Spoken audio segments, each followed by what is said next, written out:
palavra de Deus ao seu coração. Uma palavra de encorajamento para você, mulher, para você que é viúva, para você que está enfrentando aí uma luta no seu casamento, para a sua família, para o seu ministério, para você, pastor. É um tempo mesmo de esperarmos a provisão de Deus. E a provisão de Deus está chegando, viu? A provisão de Deus está sobre nós todos os dias. O Salmo 118, 24 diz assim: esse é o dia que o Senhor fez. Regozijemo-nos e alegremo-nos nele. Não deixa o diabo, o inimigo, tirar a tua alegria nesse dia. Então, viva feliz em todo tempo. Você está vivo, você acordou, não é? Você já fez a sua refeição, você está se preparando nesse dia para louvar a Deus, para ouvir a palavra. Então, viva feliz, não é? A igreja é um lugar de gente feliz.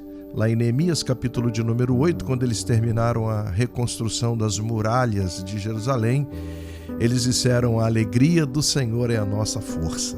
Então esse é um dia para a gente se alegrar no Senhor. E eu tenho uma palavra aqui no tema: para Deus não existe impossíveis. Esse é o tema. Para Deus não existe impossíveis. Tá?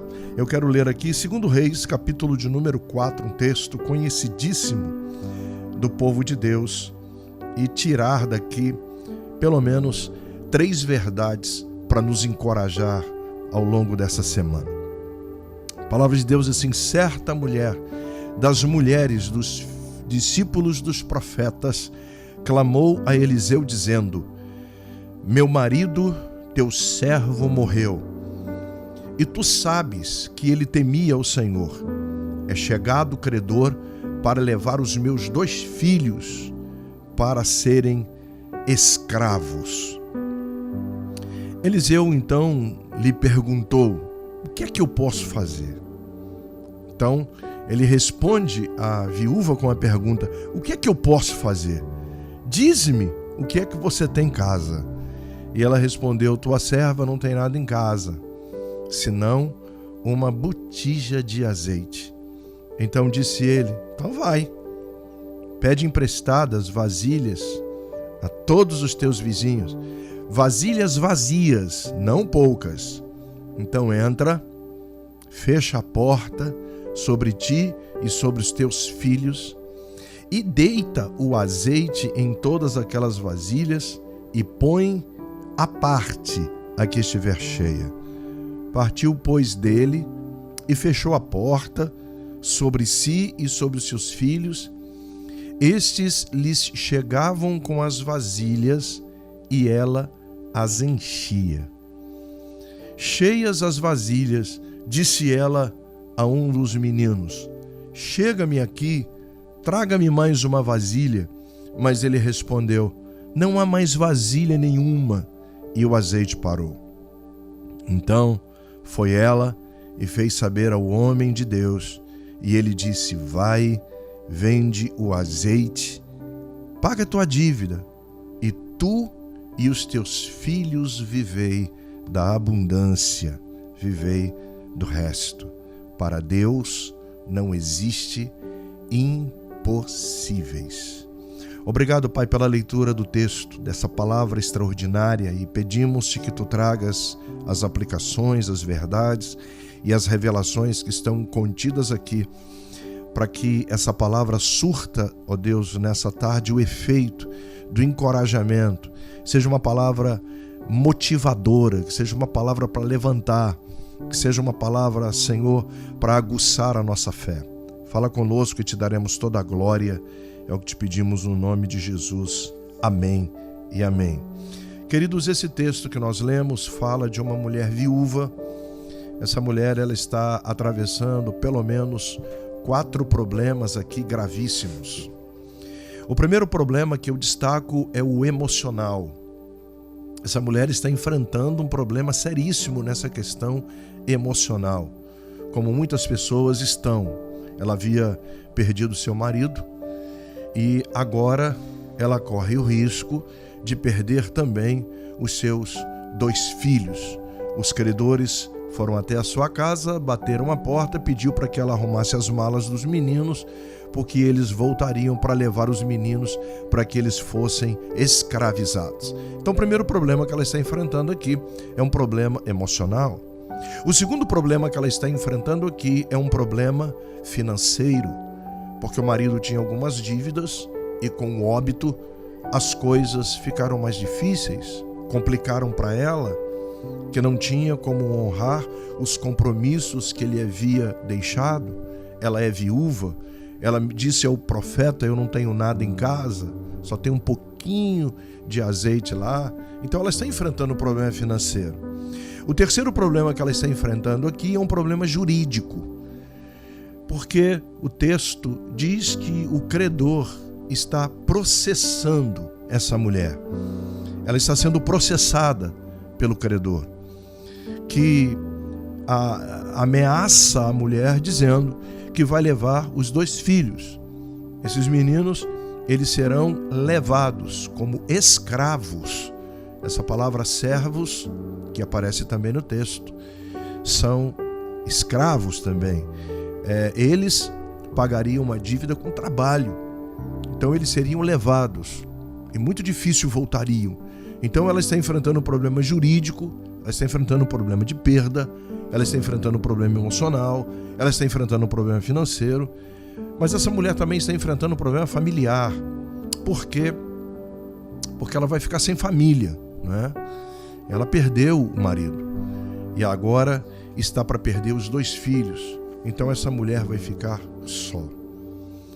Mas eu amo esse texto, essa passagem, depois de fazer essa rápida introdução, essa passagem das Escrituras, porque ela nos mostra que os nossos problemas não são insuperáveis.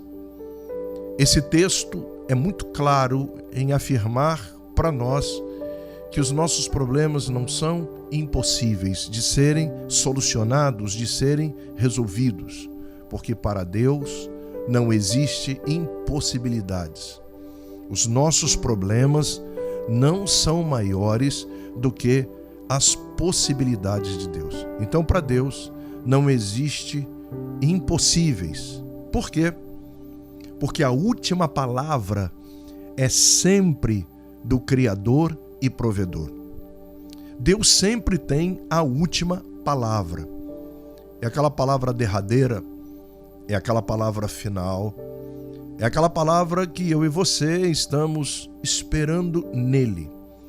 Essa mulher, ela tem problemas sérios, mas o texto nos diz que essa mulher, ela tem fé, ela acredita que esses problemas podem ser revertidos. Então, ela não fica em casa. Ela não fica em casa curtindo a sua dor, ela não fica em casa curtindo a sua depressão, a sua angústia, a sua tristeza. Ela sai de casa, ela vai à luta e ela procura o profeta Eliseu. Então, a primeira verdade que eu consigo tirar aqui desse texto é exatamente essa. Essa mulher, ela vai ao lugar certo. Vou repetir. Essa mulher, ela sai de casa para romper, para resolver o problema, para buscar uma solução. E a primeira coisa que ela faz é ir à casa do profeta Eliseu. Então ela vai ao lugar certo. E isso aqui, queridos, me chama a atenção. Sabe por quê? Porque essa mulher, ela tem cobertura espiritual. E a cobertura espiritual dela é o profeta. Esse homem, ele recebeu uma porção dobrada do Espírito que estava sobre Elias, que foi, sem sombra de dúvidas, um dos maiores profetas daquela região ali montanhosa de Samaria, de Judá. Então, ele recebeu porção dobrada. Esse homem foi instrumento de Deus para a ressurreição de um menino. Através desse homem, a oração dele fez com que o ferro do machado flutuasse. Esse homem também, quando chegou em Jericó, quando foi visitar uma escola profética que Elias havia deixado em Jericó, as águas ali eram águas más, não dava para beber. Eu conheço essa fonte. Quando vou a Israel, sempre passamos por Jericó e eu me deparo com essa fonte.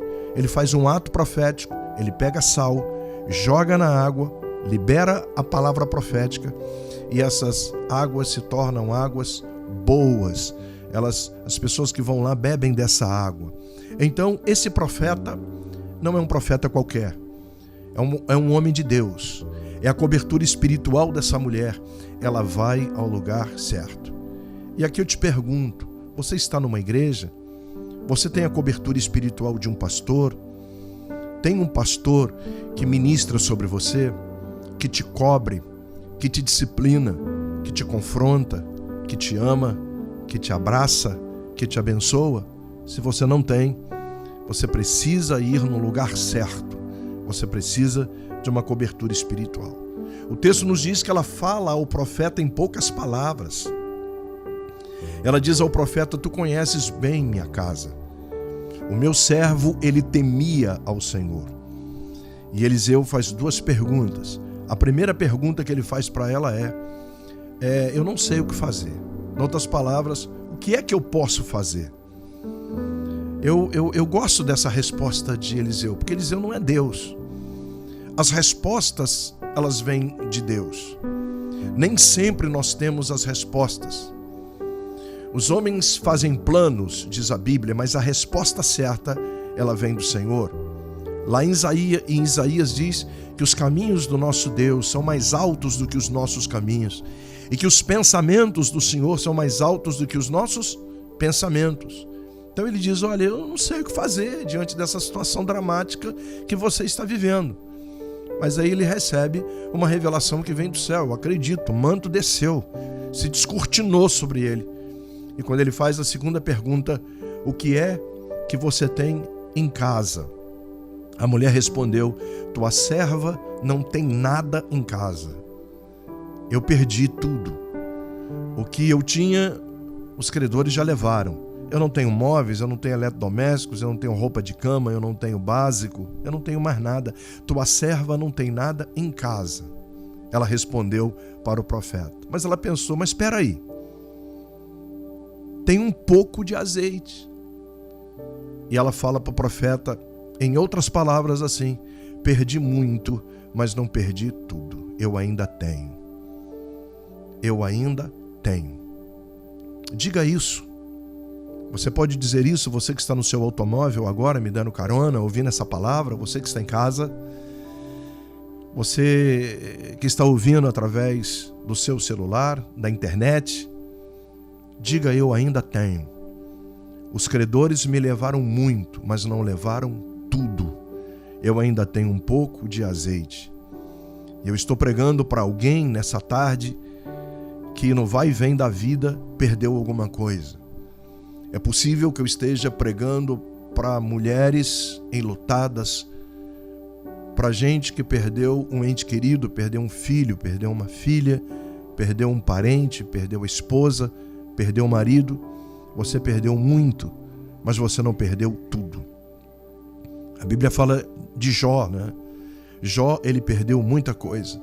Jó perdeu a sua fazenda, Jó perdeu os seus filhos, Jó perdeu todo o seu gado, Jó perdeu todos os seus trabalhadores, Jó perdeu a sua conta, Jó perdeu, ele sepultou os filhos dele, ele perdeu muito, mas ele não perdeu tudo. A Bíblia diz que Jó, ele foi restituído por Deus. Você ainda tem. Essa é a palavra do Senhor para você nessa tarde. Você ainda tem. Você tem uma voz. Você tem vida. Você tem uma alma. Você tem dignidade. Você tem fé. Você ainda tem temor.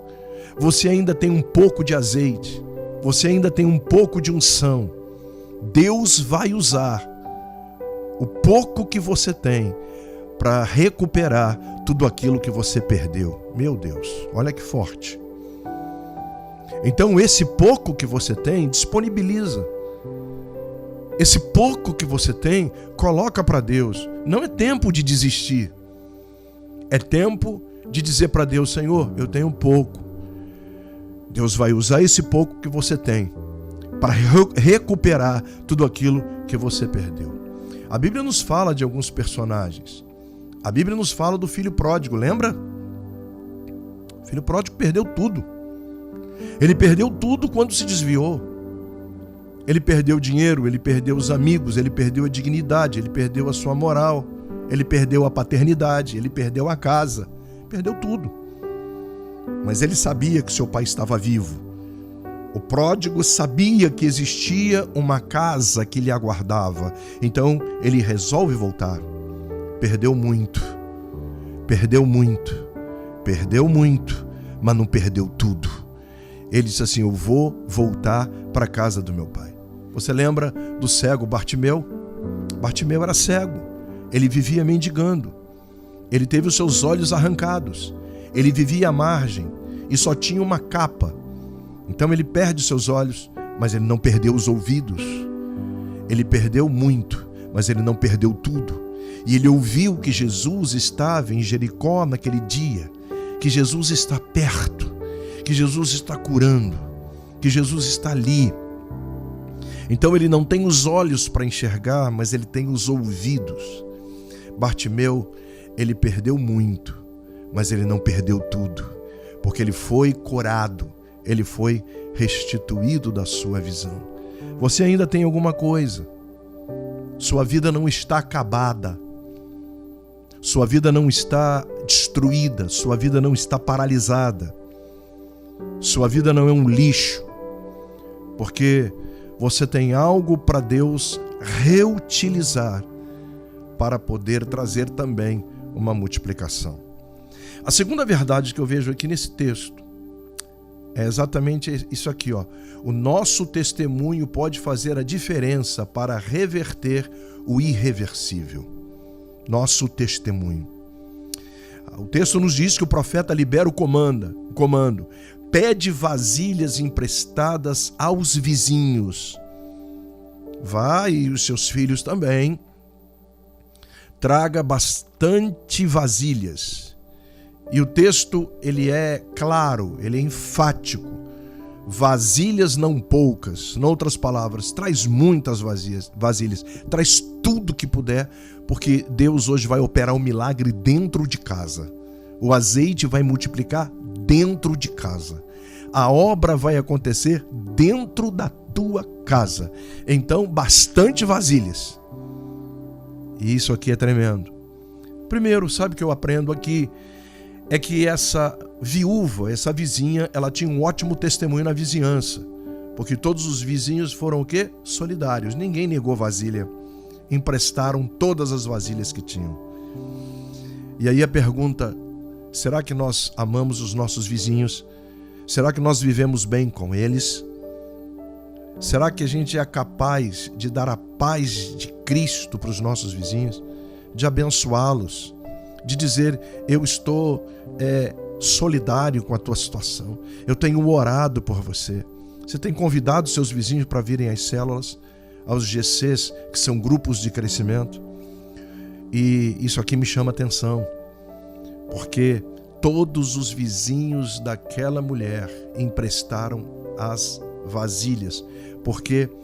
Porque ela tinha um alinhamento, ela tinha uma ligação, ela tinha uma amizade com todos eles. Mas a outra verdade aqui também é que muitas vasilhas me ensinam que o nosso milagre será do tamanho da nossa fé. Quanto mais vasilha, maior será o milagre. É isso.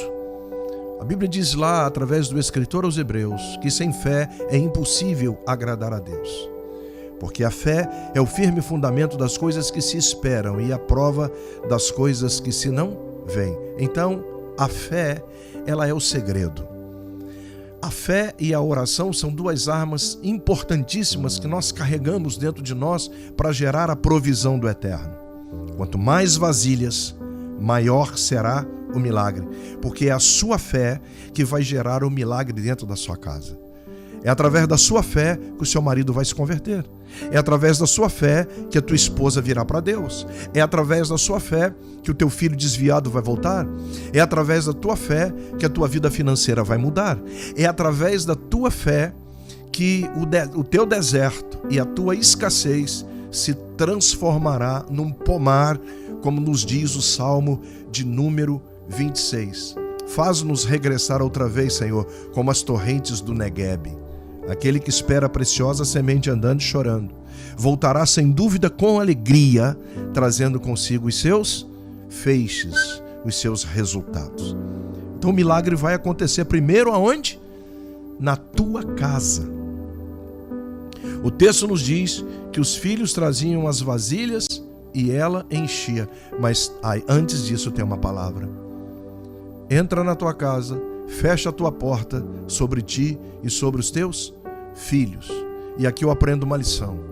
Não foi o profeta que trouxe o milagre. Não foram as vizinhas que trouxeram o milagre. Quem trouxe o milagre aqui foi a viúva e os filhos. Por quê? Porque eles se moveram no profético. Você pode receber uma palavra de bênção, um comando, uma palavra profética. Mas quem tem que mover no profético é você. Entra no teu quarto, fecha a tua porta, dobra o teu joelho, ora o teu pai que está em secreto, e o teu pai que te vê, te recompensará. Queridos, isso é Jesus falando. Isso é palavra de Deus. Isso é revelação profética. Então quem moveu aqui foi a mulher. Ela tomou a iniciativa, ela saiu de casa, ela foi à casa do profeta, ela obedeceu à voz profética, ela orou com os seus filhos e a provisão veio.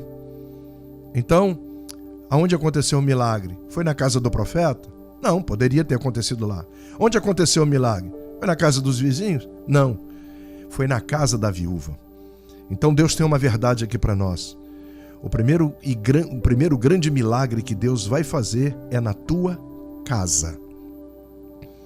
O teu milagre virá, a multiplicação virá, a provisão virá, porque o milagre que Deus quer fazer é na tua casa. Pega essa palavra profética, o milagre já está pronto. Eu vou repetir aqui, o milagre já está pronto para acontecer na tua casa. Vai acontecer na tua casa, para você contar esse milagre em outro lugar. Terceiro lugar, terceira verdade para a gente encerrar essa ministração. Os nossos filhos não nasceram para ser escravos do diabo. Por isso, eles não serão levados por ele. Aleluia, eu profetizo isso aqui. Os meus filhos, quer dizer, eu tenho duas filhas, as minhas filhas e os meus netos não nasceram para viver uma vida escravizada por Satanás. Por isso, eles não irão com os credores. Os credores do século 21 estão batendo a nossa porta. Eles querem entrar dentro da nossa casa para tornar os nossos filhos e netos escravos. E essa é uma palavra para os adolescentes, para as crianças, para os jovens. Eu estou aqui profetizando sobre a vida deles, dos nossos filhos, dos nossos netos, das nossas crianças da igreja, dos nossos adolescentes, dos nossos jovens. Eles não serão escravos de Satanás, eles serão profetas de Deus. Serão pastores, serão pregadores, serão missionários, serão servos. O diabo não vai entrar na nossa casa para levar os nossos filhos com o propósito de escravizá-los, porque os nossos filhos e filhas não irão com os credores do século 21. E aí, eu estou caminhando para o fim, a conclusão. Quando essa mulher moveu o profético, que o azeite multiplicou, todas as vasilhas foram cheias, e o azeite naquele tempo tinha um valor comercial considerável. As pessoas precisavam do azeite para quê? Para acender as lamparinas. As pessoas precisavam do azeite para as refeições. Para muita coisa serve o azeite. Para iluminar a casa. Sem azeite a casa ficaria no escuro, então todo mundo procura azeite. O azeite era caro, como hoje, né? A gente vai comprar o azeite, tá um absurdo. Mas o azeite naquele tempo era caríssimo. Só que esse azeite aqui é diferente. É um azeite que jorrou do céu. Essa mulher agora tem uma abundância, porque todas as vasilhas estão cheias. Todas. Não ficou nenhuma sem encher. A multiplicação veio, a provisão entrou dentro da casa, como eu libero profeticamente a provisão entrando dentro da tua casa agora, na tua vida, no teu casamento, no teu bolso, na tua carteira, em nome de Jesus. Aquela palavra que o Senhor disse lá no Sermão da Montanha: eu visto os lírios do campo, sou eu que dou comida para os pardais, dou a vocês também, então tenham fé. E aqui, quando essa mulher agora está com toda essa provisão, o que ela faz? Vai à casa do profeta pela segunda vez. Na primeira, ela vai desesperada e o profeta dá o caminho, a bênção. Agora, a segunda vez ela vai buscar a direção. E sabe o que eu aprendo? Tem gente que só quer a bênção, mas não quer a direção. E agora o profeta diz para ela: sabe o que você tem que fazer? Você vai pegar esse azeite, vai vendê-lo, vai pagar o credor, e tu e os teus filhos viverão bem para sempre.